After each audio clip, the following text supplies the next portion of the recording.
Olá, alunos do curso FIC Horticultor Orgânico.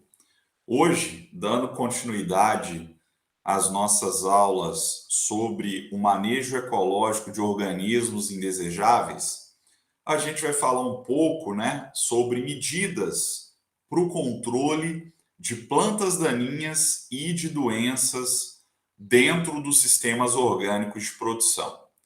Vamos começar falando um pouco, então, do que a gente pode fazer para controlar as plantas daninhas, as plantas invasoras ou a vegetação espontânea. Pessoal, a primeira coisa que eu destaco aqui é o seguinte: mais uma vez, eu reforço que as plantas espontâneas, elas têm um papel importante dentro do agroecossistema.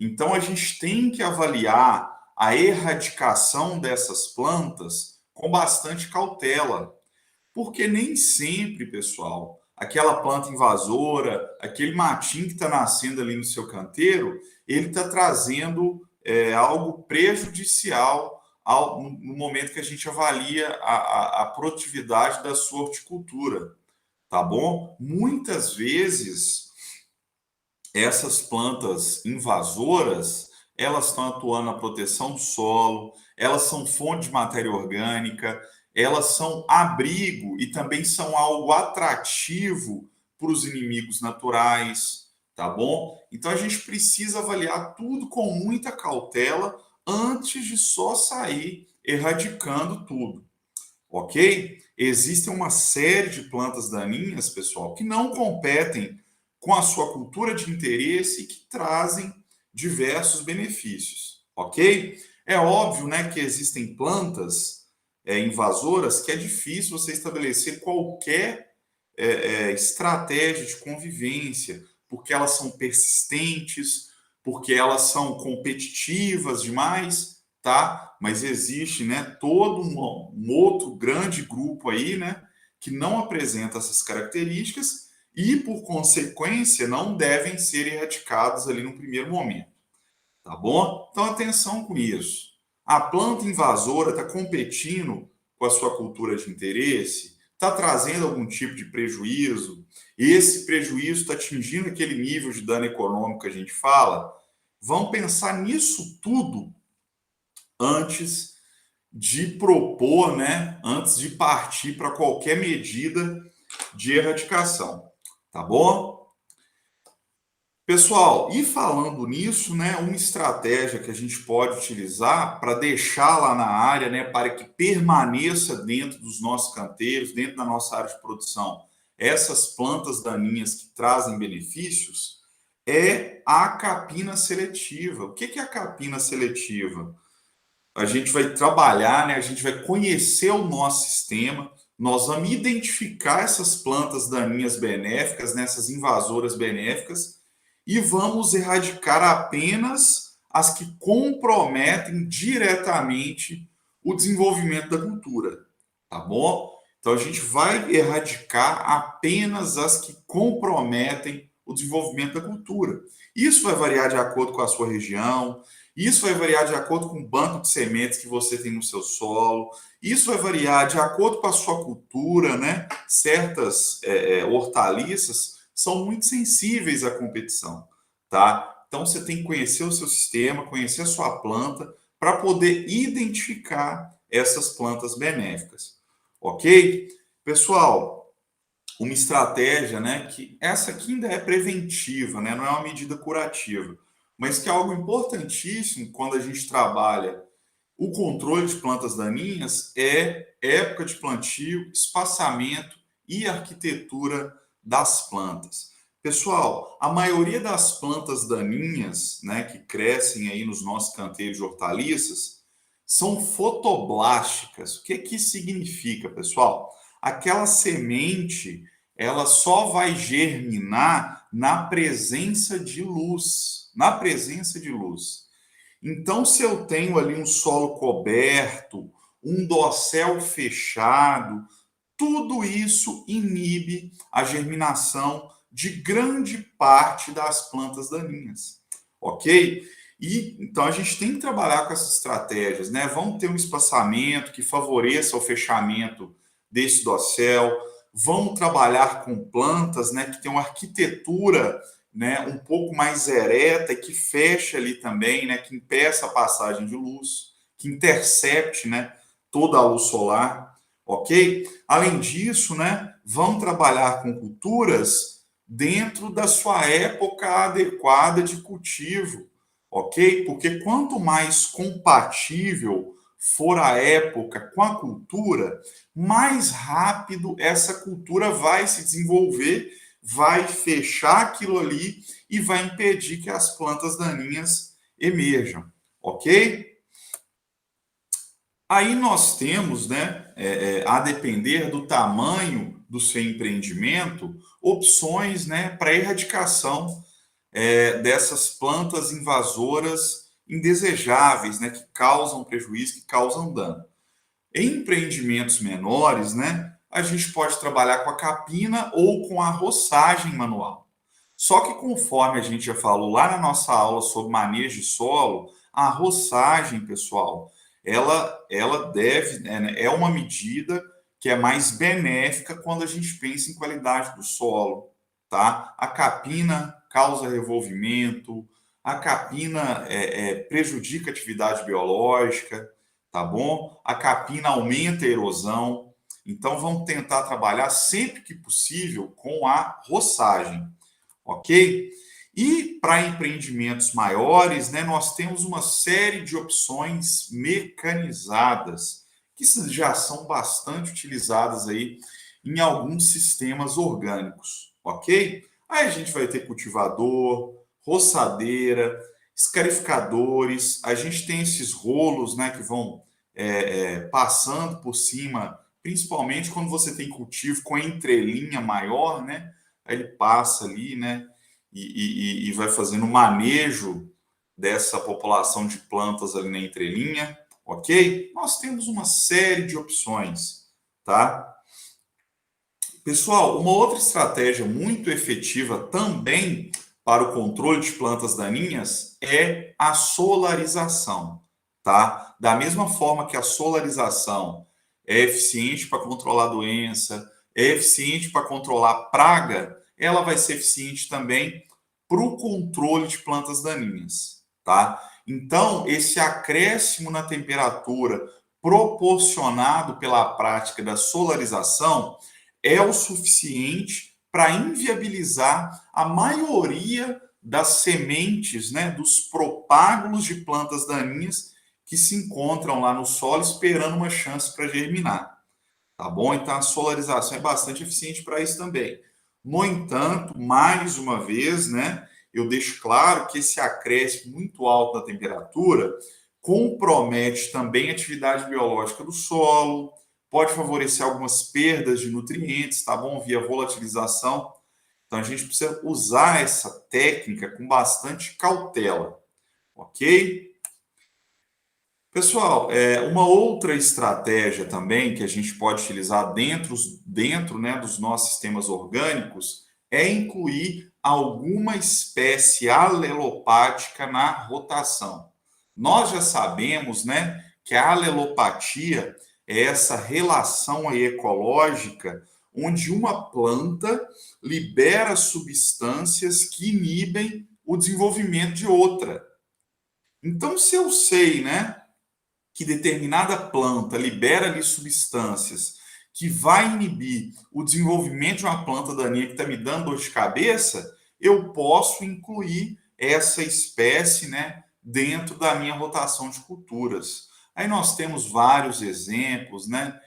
Sorgo, feijão de porco. Existem várias culturas com esse efeito alelopático, ok? Você tem que conhecer, né? Você tem que saber que tipo de planta que vai te dar dor de cabeça, ou que já está te dando dor de cabeça aí, né?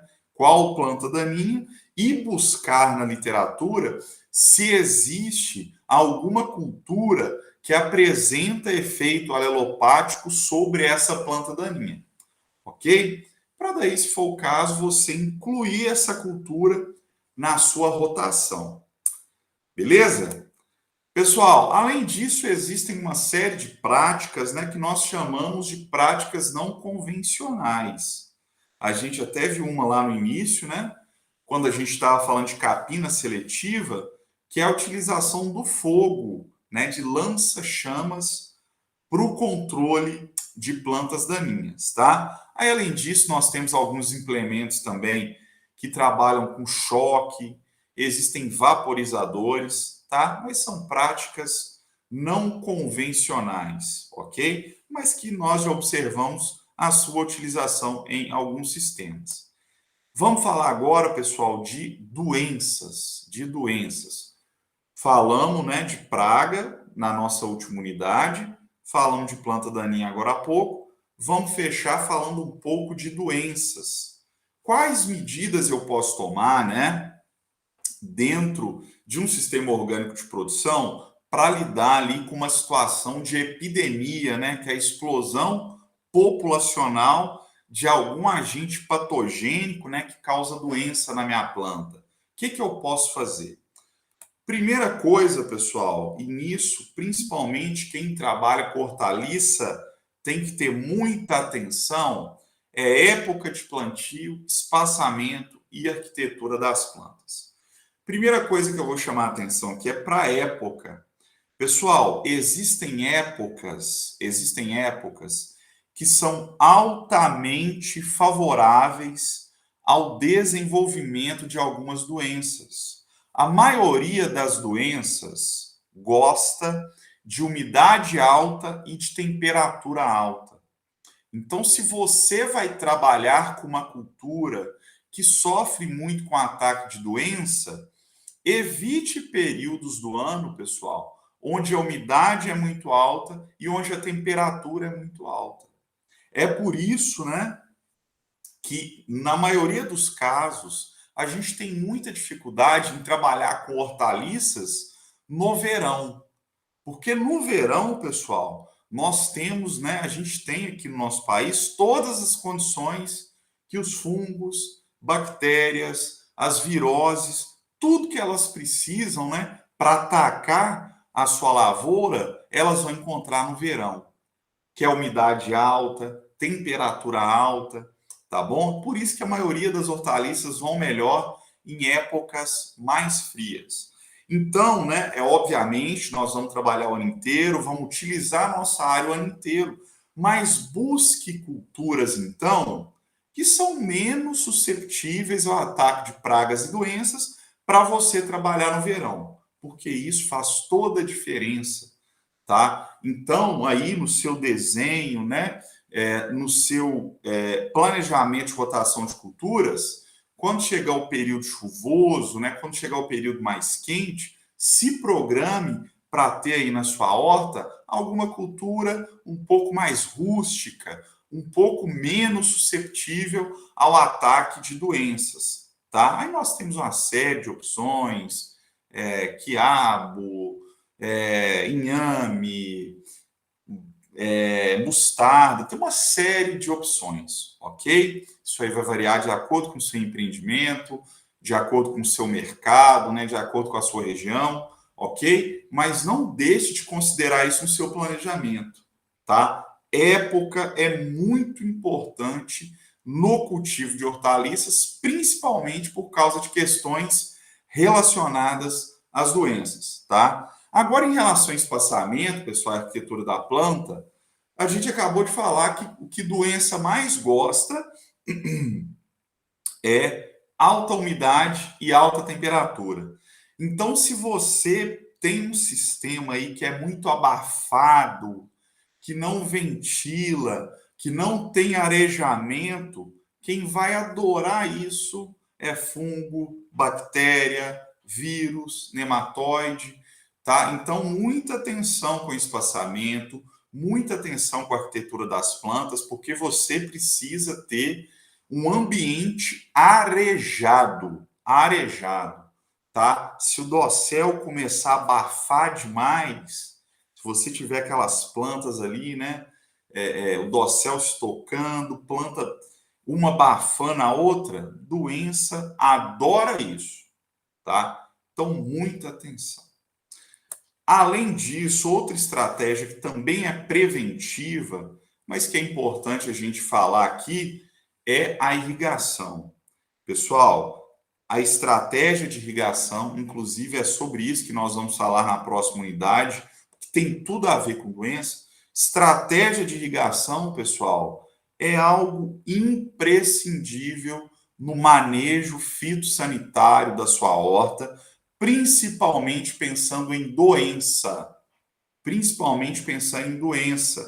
A depender da hortaliça que você trabalha, ela não aceita, ela não convive bem com molhamento foliar, tá? Porque se você molhar a folha, fungo vai chegar, bactéria vai chegar, vírus vai chegar. Então pense muito bem na sua estratégia de irrigação. Da mesma forma, cuidado com excessos de água, tá? Cuidado com excessos de água. Além disso, pessoal, uma coisa que a gente tem que ter muita atenção também é que várias doenças de plantas se propagam pela água. Então, cuidado, né? Tenha um pouco mais de atenção com a origem da sua água, de onde que a sua água, de onde que a água que você utiliza na irrigação, de onde que ela vem, tá? Atenção com isso também, pessoal. Uma outra coisa que a gente pode fazer para o controle de doenças é a rotação com plantas não hospedeiras. Vamos falar disso aqui primeiro. O que é rotação com plantas não hospedeiras?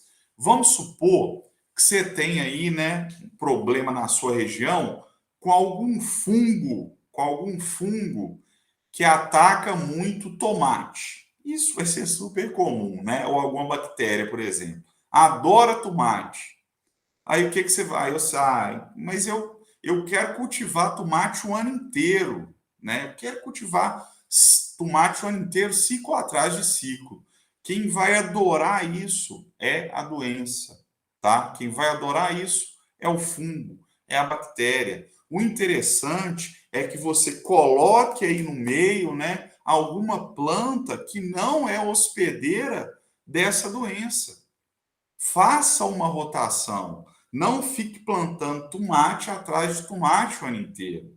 Aí inclua, né, alguma planta que não é atacada por essa determinada doença.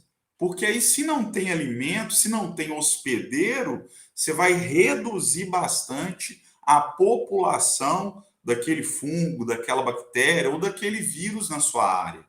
Mas a partir do momento que você fica emendando um ciclo no outro, tomate, tomate, tomate, tomate, você vai sempre ter uma população altíssima do patógeno, tá bom? Então planeje a sua rotação de culturas também considerando esse tipo de aspecto. Qual doença eu tenho aqui na minha área? Qual doença é mais incidente aqui? Como que eu vou pensar minha rotação, então, considerando esse possível ataque de fungos, bactérias, vírus e nematóides? Ok? Uma outra opção também, pessoal, é a gente incluir na rotação plantas que são inimigas dessas doenças. A gente estava falando de plantas que não são hospedeiras, né, que não sofrem com ataque. Mas existem outras plantas que elas já são inimigas mesmo, certas doenças, ok? São exemplos, são poucos exemplos que a gente tem, mas é o seguinte, as brássicas, tá? Que é repolho, couve-flor, tá?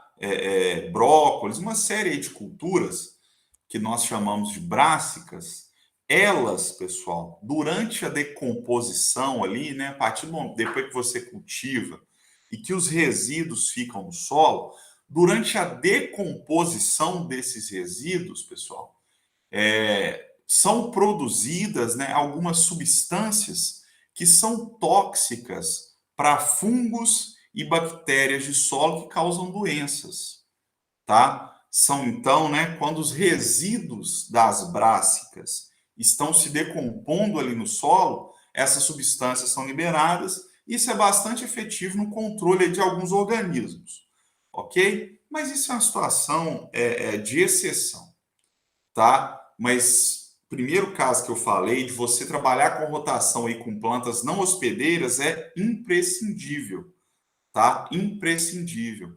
Em algum momento do ano, né, tenha na sua área uma planta que não é hospedeira daquela doença ou daquelas doenças que são dor de cabeça aí na sua região, tá bom? Então, planeje a sua rotação pensando também nisso.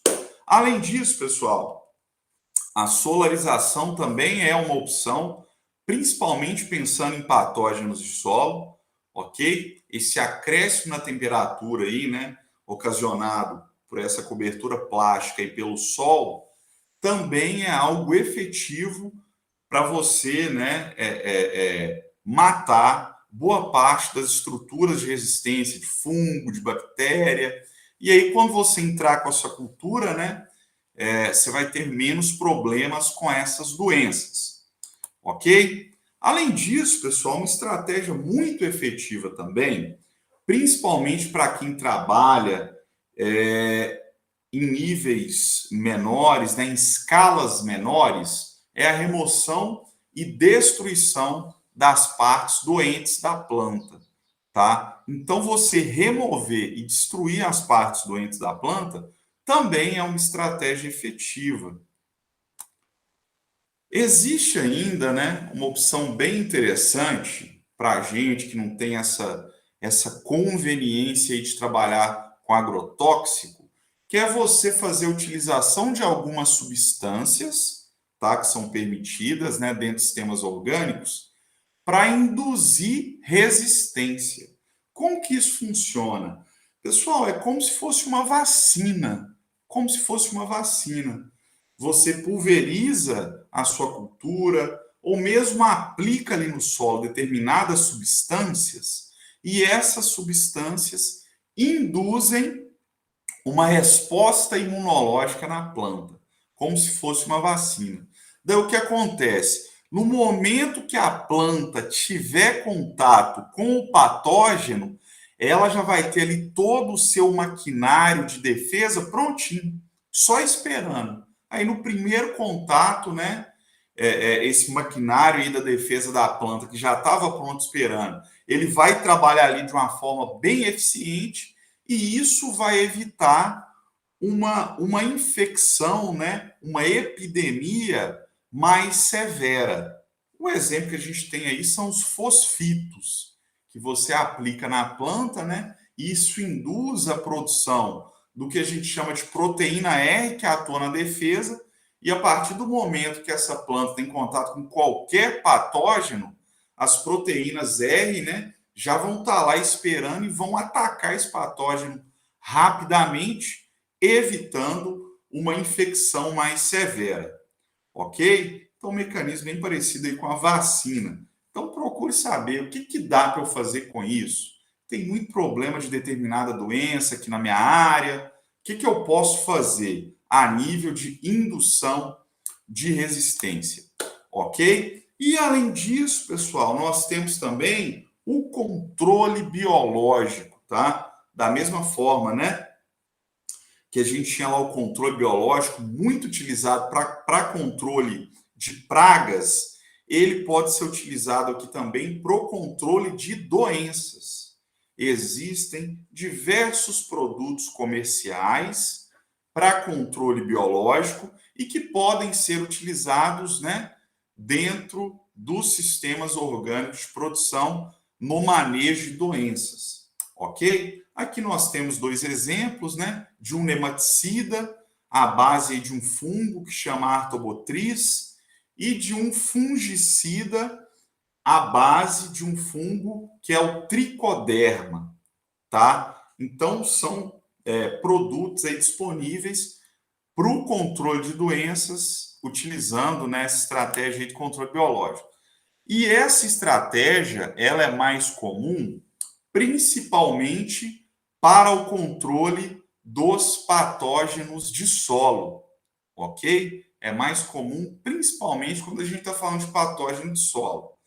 Esse é um exemplo de um outro produto, que é o Contans WG, tá? Que é muito utilizado para controle de mofo branco.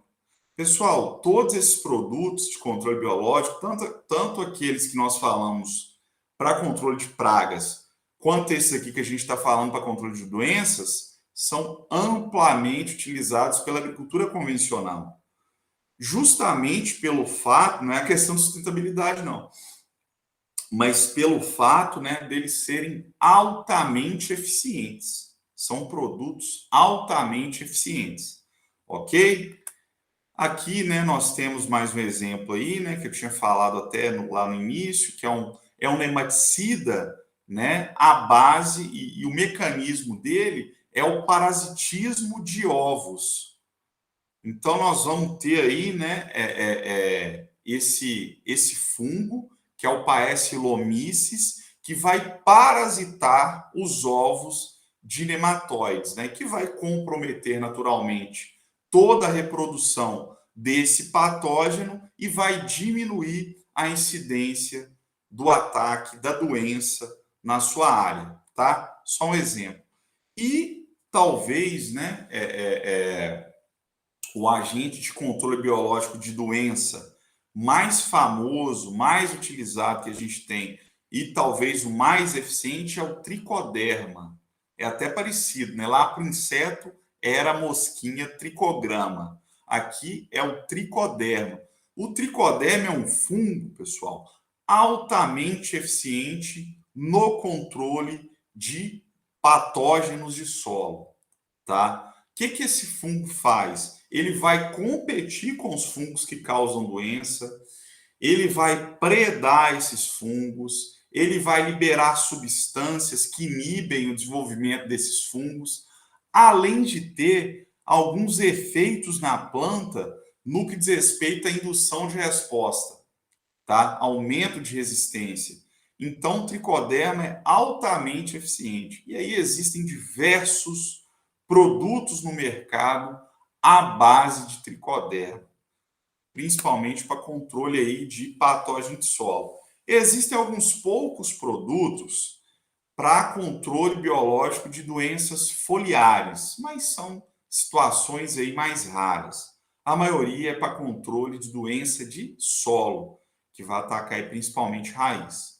Tá bom? Aqui nós temos o exemplo, né, de um produto à base de bacilos para o controle de algumas doenças bacterianas no tomateiro, ok? Só um exemplo. Pessoal, além disso, né, assim como ocorria lá para os insetos, nós temos aqui também para as doenças uma série de defensivos alternativos naturais. Para a gente falar de receita aqui, ia ter que dar um curso só disso, né? Então, eu só trouxe aqui alguns exemplos, obviamente, né, de acordo com a doença que você tiver aí. Você vai buscar uma receita que é mais compatível com o seu sistema, tá? Mas o exemplo que eu trago para vocês é do alho, que é muito eficiente no controle de diversas doenças fúngicas, bacterianas e virais. No alho, pessoal, tem uma série de substâncias que são tóxicas para micro-organismos. Alicina, tiosulfanatos, alguns organosulfurados, tá bom? É por isso que os produtos, né, que as receitas à base de alho são bem eficientes aí no controle de algumas doenças. Beleza? Uma outra estratégia interessante, né? Isso aí já é para o controle de oídio, que é um fungo, né, que causa doenças foliares, é a utilização do leite. O leite, ele tem uma série de propriedades germinicidas que vão comprometer o desenvolvimento do oídio.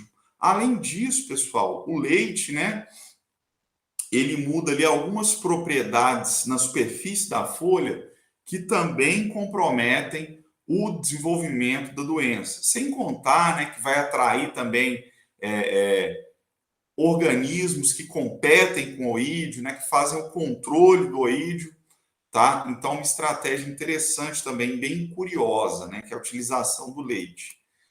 E, além disso, né, nós temos também a nossa famosa aí, cauda bordaleza e a cauda viçosa, que são defensivos alternativos aí à base de cobre e que são super eficientes para o controle de doenças e, inclusive, algumas pragas, tá? Chamo a atenção aqui para o seguinte: tem vários produtores, né, que têm feito aí o uso excessivo da calda bordaleza.